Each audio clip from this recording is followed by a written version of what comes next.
Hello students, today we'll be discussing about the theories of regional development.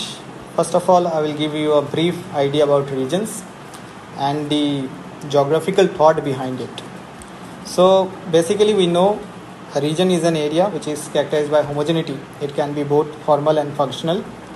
History, if you see, the Bernard Verenius gave us first the dualism between the regional and systematic geography, or the ideographic and nomothetic aspects of geography.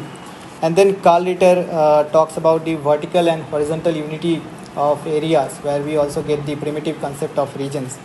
Vidal also talks about regions in his concept of phase.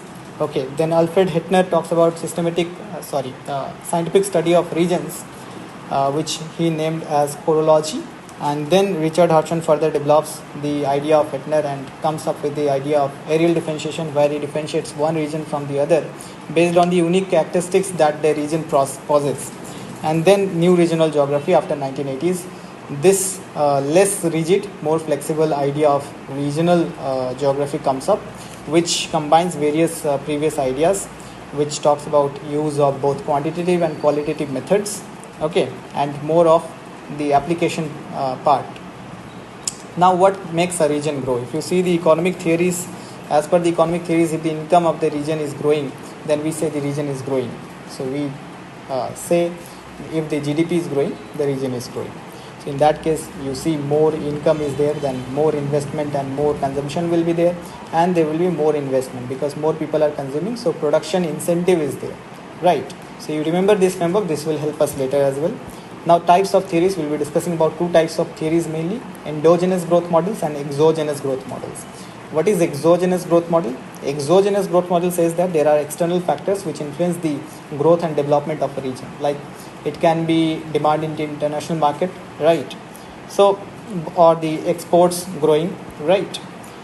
Or the integration in the global value chains, that can be another thing. Endogenous growth models, it says that it is the market dynamics within the region which can influence the growth of that region. So first of all, let's see the endogenous growth models. Here first we talk about sector theory. Now you remember there is other sectoral theory, which is in urban morphology, that is by Homer Hoyt. That is different. This one is by Simon Kuznets. You may have heard about the Kuznets curve, right? This is the same person who also gave the idea of Kuznets curve. So sector theory basically says that your economy or your region grows in sectors, by sector. First of all, primary sector will develop, then there will be development of secondary sector, and then there will be development of tertiary sector. This is quite similar to the idea of Lewis, which we talk about in agricultural geography, where he talks about the transformation of an economy from agricultural to industrial economy, right? So this is the basic thing. Now our main concern here in this video is Rostow's model of growth. Now you see, this is the book of Rostow, which was published in 1960. The title, you see, it is The Stages of Economic Growth, a non-communist manifesto. This is very important, a non-communist manifesto. Why non-communist manifesto? You see the context. This theory was published when there was a Cold War was going on between US and USSR. USSR was following the path of communism, which was propounded by Karl Marx, and US was following the path of capitalism.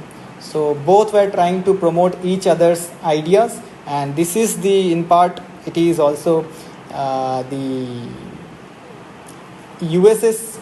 You may say that USA was trying to promote his idea. In that context, Rostow's theory also comes. He says that there is no need for any revolution, no need for communism.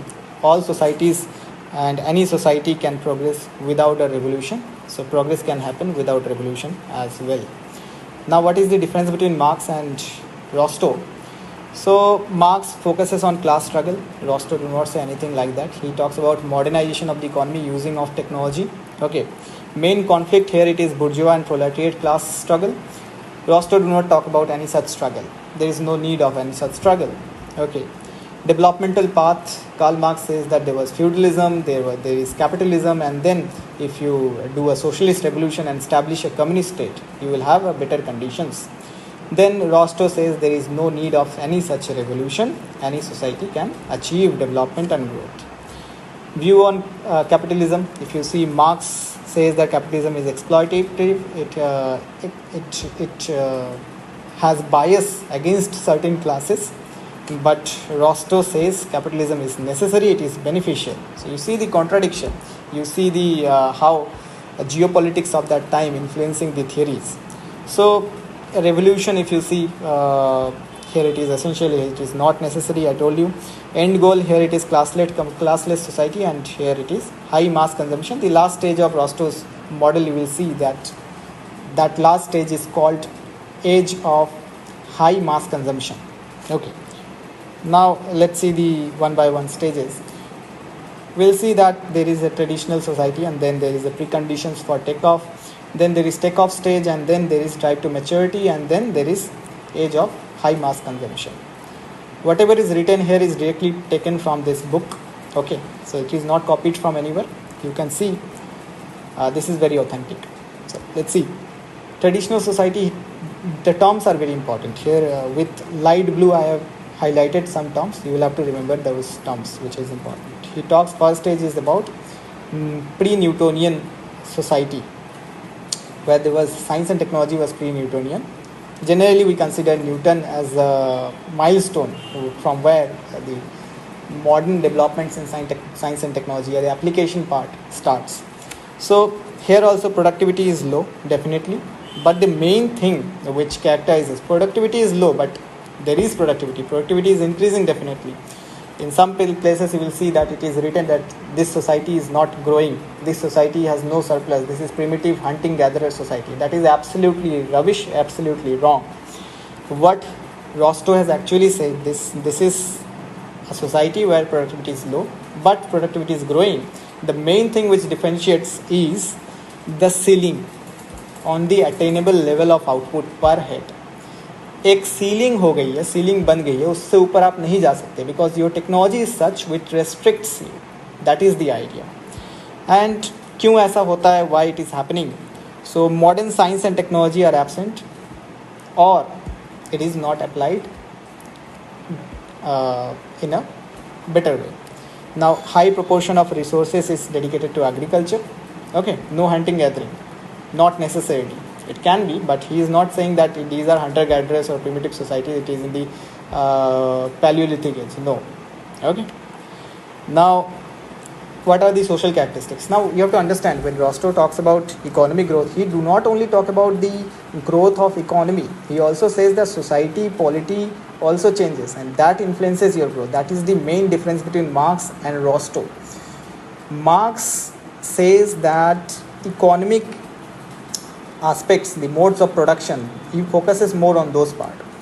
This person focuses how to integrate Marx theory as well as the behavioral aspects of society. So he also talks about the social characteristics, he also talks about the political characteristics.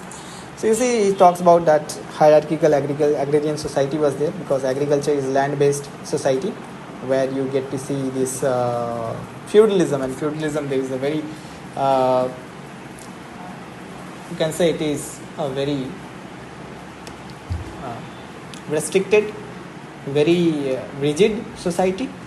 So lower status of women and all, limited scope for vertical mobility. The mobility in the society is very less. Fatalistic outlook towards the future, because they think whatever is happening today will be happening in the future, so there is no need of any change. So conservative kind of society, past is the future, that is the idea here. Example, you can say India before British rule. This was somewhat, Indian society was degenerating, and thereby the social reform movement was started in India by Indians only. And then you have political power mostly dominated by landowners, right? Because feudal society. So in sum, the political, social value systems and economy enforce traditionalism. That is the idea. Now let's see the preconditions for takeoff. Now here one important term Rostow gives, that is compound interest. You will see such similar kind of term when we'll be talking about the cumulative causation theory of Middle. You will get to see same kind of thing. So you see how the discipline, how subject progresses, and there are multiple relations between one theory and the other one theory influences other theory influences any other theory. So this kind of things goes on. Cumulative compound interest is basically you invest in technology, you invest in education, and that will pay you in the long run. That is compound interest. The idea of compound interest here. Now here there is this behavioral change. Okay. What happened is economy progresses, not only possible, but people think that the mindset changes. Previously they were thinking that past is the future. Now they say that the mindset changes and they think that economic progress is also possible and necessary also. Okay, so they become futuristic, they become progressive, and it gets to identified with economic progress and national dignity comes side by side. In India also, if you read the modern history, you get to know Dadabhai Naoroji, while writing The Drain of Wealth from India, he talks about industrialization, indigenous industrialization, links it with the nationalism. So like that, he is also saying that these kind of things are happening. If you see the India's progress, you will see all these stages happening very much, except the last stages where I will tell you that he has done a slightly unrealistic thing he has said, but we'll see. Early example of this is Britain. Now Rostow says that there are some places, some regions which will grow because of internal factors. Initially we said that this is a endogenous model, but inside the theory Rostow says that there will be some areas, very few, which will be growing because of the internal factors. Like he gives the example of Britain. He says that Britain grows because of its geography, because of its resources, political decisions, society innovation. But he will also say some areas will grow because of external influences, and the majority of areas will fall under this category. So it is not absolutely and purely a endogenous theory. It's a mixture of both. Okay. Characteristics. What are the characteristics? Initially progress is slow. Okay. Traditional social structures, values remain influential. That's why progress is slow. You have just initiated the war. You have not finished it yet. Emergence of centralized national states against landed interest and colonial power. India during the freedom struggle and few years after the independence was in this stage only. Now I would like to highlight one thing, that he talks about geography of Britain influenced its development.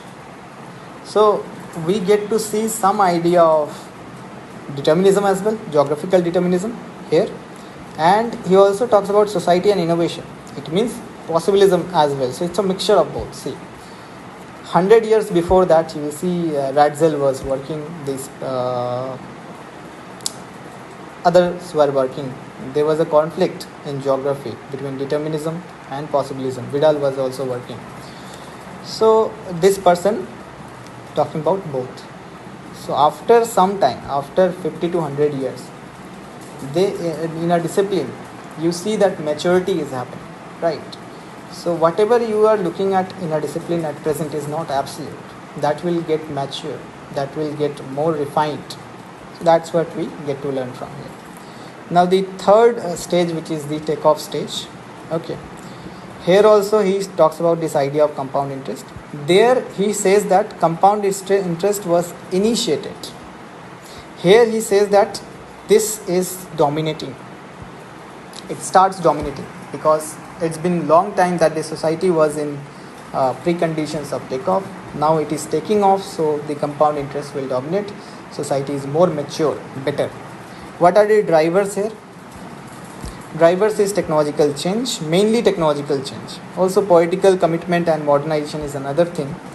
So India's second 5-year plan, if you see, Nehruji and our Mahalanobis ji played a very important role there. So this plan was a great example of takeoff stage in India.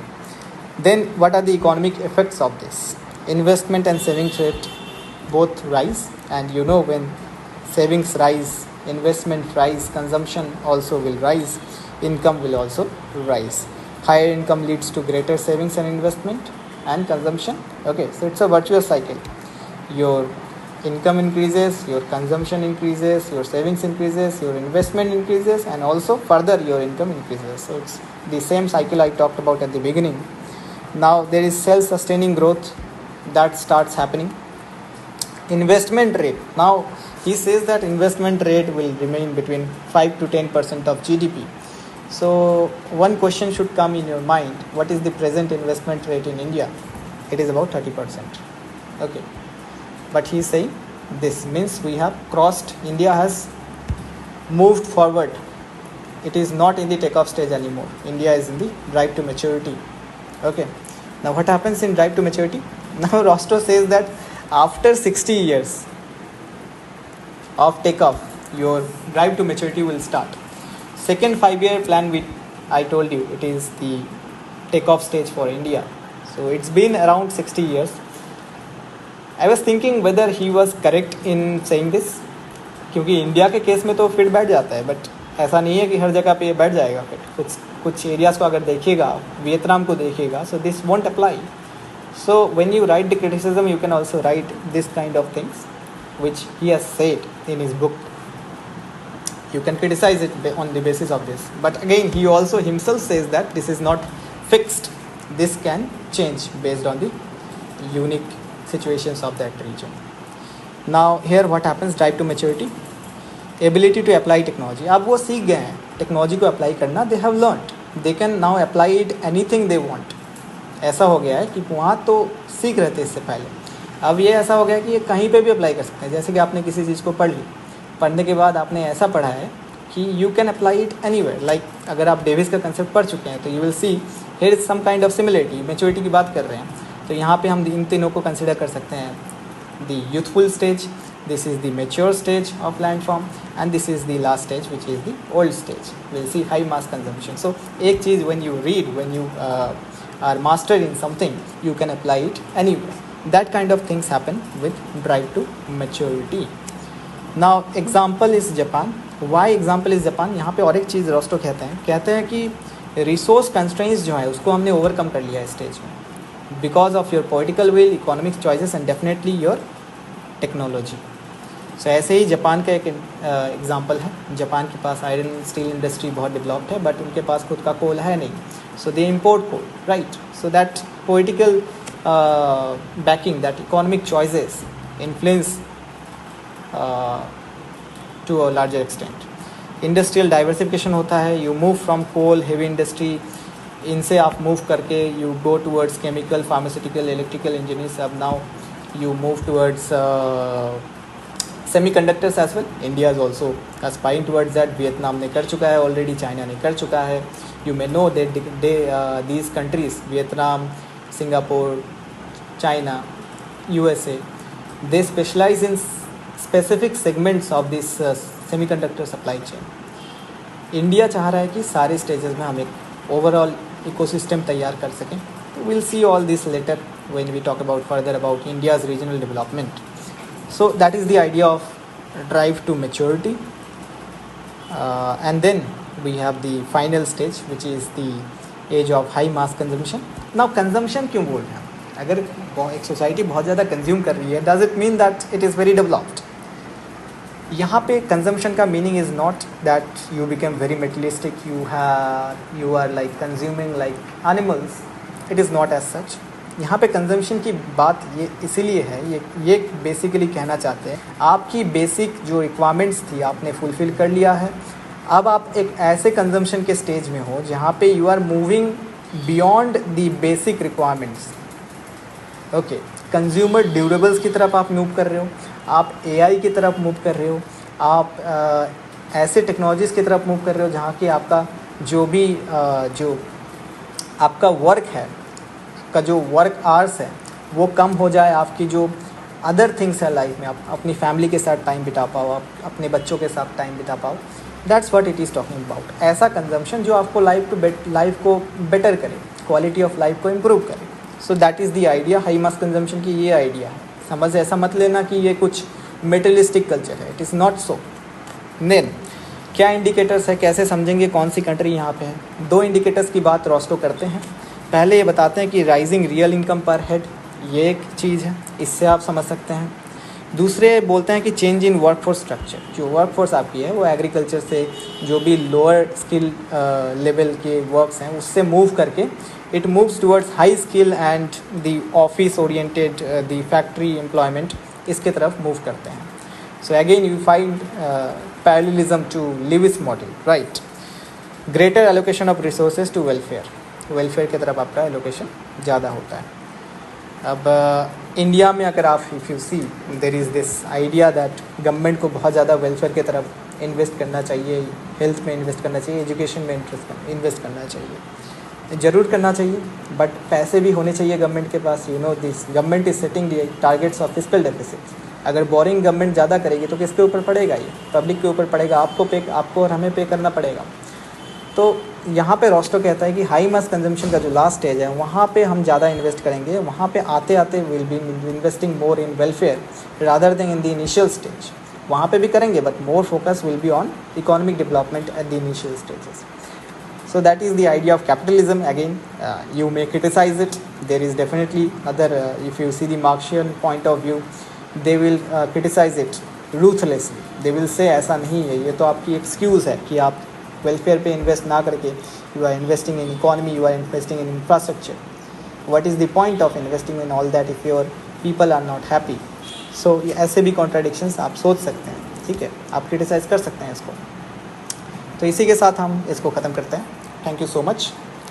Will meet in the next session. Will be continuing with this theories. Will be also studying the cumulative causation theories, the core periphery models. That will be gravity model. These will be very interesting to know. Okay then. I will take your leave. Thank you so much.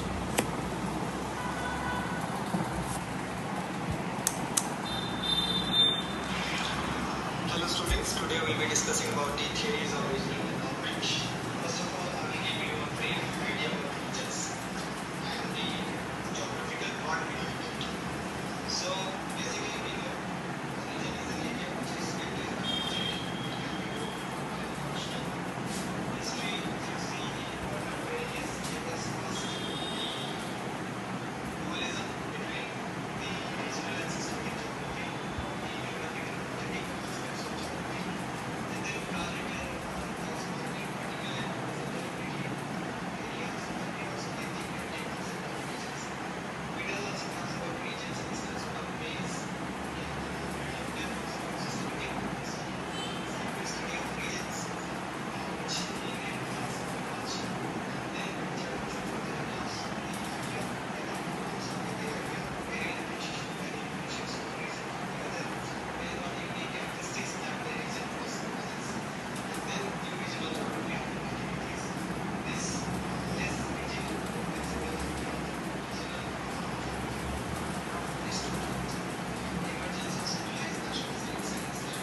Okay.